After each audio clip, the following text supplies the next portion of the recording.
Hello viewers, welcome back to my channel Rina's modern recipe. আজকে আমি আপনাদেরকে তৈরি করে দেখাবো ঘরোয়া স্টাইলে মোগলাই পরোটা। পাতলা করে পরোটা বানালে মোগলাইয়ের টেস্ট ভালো আসে। রান্নায় থাকছে কিছু টিপস। আমার সকল টিপসগুলো অনুসরণ করে ঘরোয়া স্টাইলে এই মোগলাই পরোটা আপনারা বিকালে নাস্তার জন্য খুব সহজেই তৈরি করে নিতে পারবেন। আশা করছি আমার আজকের রেসিপিটি আপনাদের কাছে ভালো লাগবে। তাহলে চলুন রেসিপিটি শুরু করি। প্রথমে একটি বোলে আমি 1 কাপ পরিমাণ ময়দা ঢেলে দিলাম। স্বাদ অনুযায়ী লবণ দিয়ে দিচ্ছি। 2 টেবিল চামচ পরিমাণ তেল দিয়ে দিলাম। এখন হাত দিয়ে খুব ভালো করে মিক্সড করে নিচ্ছি।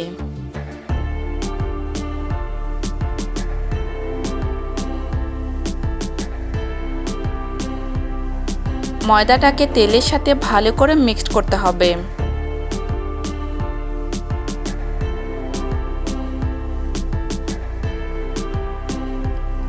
যখন এরকম মোট বাঁধা যাবে তখনই বুঝতে হবে তেলের সাথে ভালো করে ময়দাটা মিক্স হয়ে গেছে।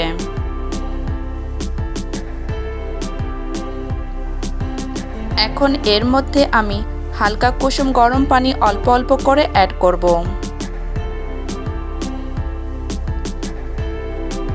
একেবারে বেশি করে দিতে যাবেন না, তাহলে ময়দাটাকে ভালো করে খামির করা যাবে না বা ডোটা ভালো হবে না।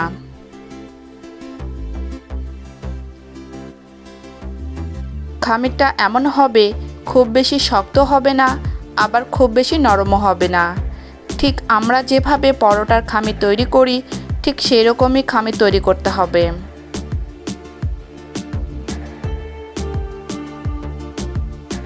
খামিরটা তৈরি হয়ে গেলে সামান্য পরিমাণ তেল উপর দিয়ে মেখে দিচ্ছি।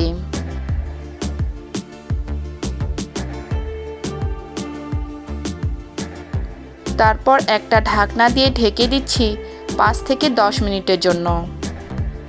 10 মিনিট পর ঢাকনাটা তুলে খামিরটাকে আর একটু মেখে দিচ্ছি।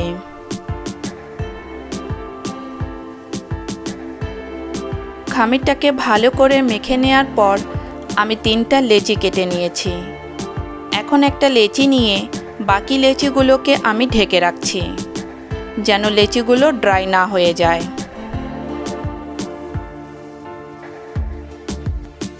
কিছুটা শুকনো ময়দা ছিটিয়ে আমি রুটি বেলার মতো বেলে নিচ্ছি। এখানে একটি টিপস হচ্ছে, এরকম হালকা করে শুকনো ময়দা ছিটিয়ে আপনি খুব সহজেই পরোটাটা বেলে নিতে পারবেন।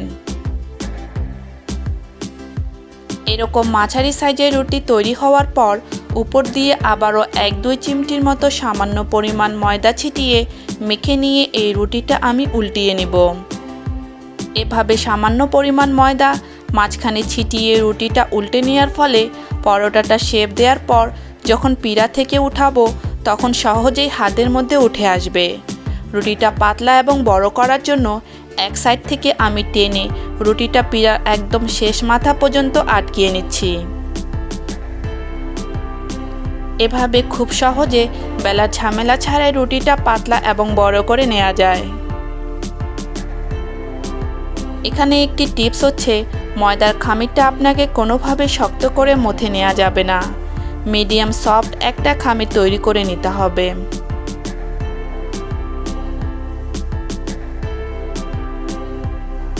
তাহলে এভাবে খুব সহজে রুটিটা পাতলা করে টেনে টেনে বড় করে নিতে পারবেন। এবার ডিমের পুরটা রেডি করে নিব। এর জন্য এখানে একটি ডিম নিয়ে এর মধ্যে স্বাদ অনুযায়ী লবণ দিচ্ছি। 1/4 চা চামচ গরম মশলার গুঁড়া। আপনারা কেউ চাইলে গরম মশলার গুঁড়ার পরিবর্তে শুধু জিরার গুঁড়াটা ব্যবহার করতে পারেন। 1/4 চা চামচ চাট মশলার গুঁড়া।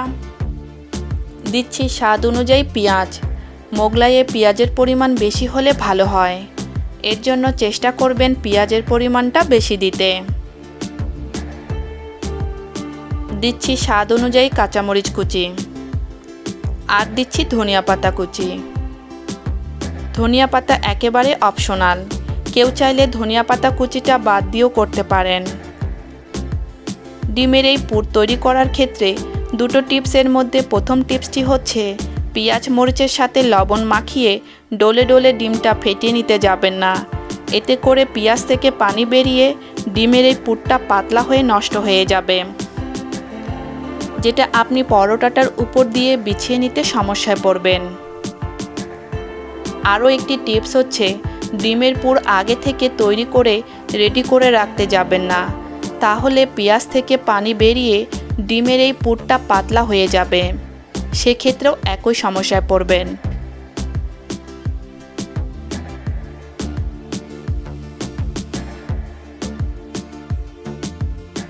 মাঝখান দিয়ে রুটির চারিপাশে পুর বিছিয়ে এক সাইড থেকে প্রথমে একটা ভাঁজ তুলে দেব। এই পর্যায়ে আসলে বলার কিছু নেই, আপনাকে দেখেই বুঝে নিতে হবে। আমি আশা করছি আমার সকল টিপসগুলো মাথায় রেখে ঘরোয়া স্টাইলে এই মোগলাই পরোটা আপনারা বিকালে নাস্তার জন্য খুব সহজেই তৈরি করে নিতে পারবেন।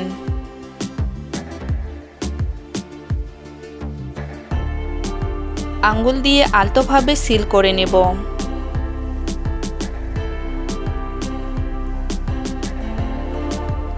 দেখুন, খুব সহজেই হাতের মধ্যে কিন্তু তুলে নেওয়া যাচ্ছে। ভাজার জন্য তেল আগে থেকে গরম করে রেখেছি, আর পরোটাটা যে পাশটা ভাজ করেছি সে পাশটা তেলের নিচের দিকে রেখেছি। এতে করে মুখটা খুলে আসার সম্ভাবনা কম থাকবে। আর উপর দিয়ে এভাবে গরম তেল উঠিয়ে দিব। এতে করে উপর দিকে ডিমগুলো খুব ভালো মতো ভিতরে কুক হয়ে যাবে।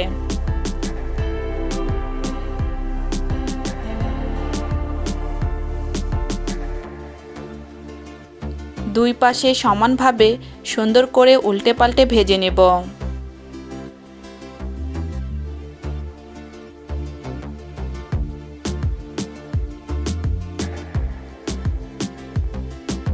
দেখলেন তো কত সুন্দরভাবে পরোটাটা ফুলেছে আর কত সুন্দরভাবে ভাজা হয়ে গেছে। দেখতে কোনো অংশে হোটেলের পরোটার থেকে কম নয়। আর এর স্বাদটা যখন আপনারা রেসিপিটা ফলো করে ঘরে তৈরি করবেন তখনই উপভোগ করতে পারবেন।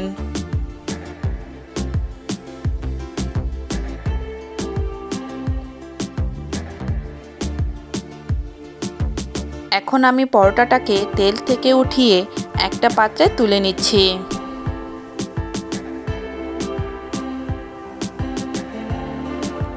আমি সেম একইভাবে বাকি সবগুলো ভেজে নেব।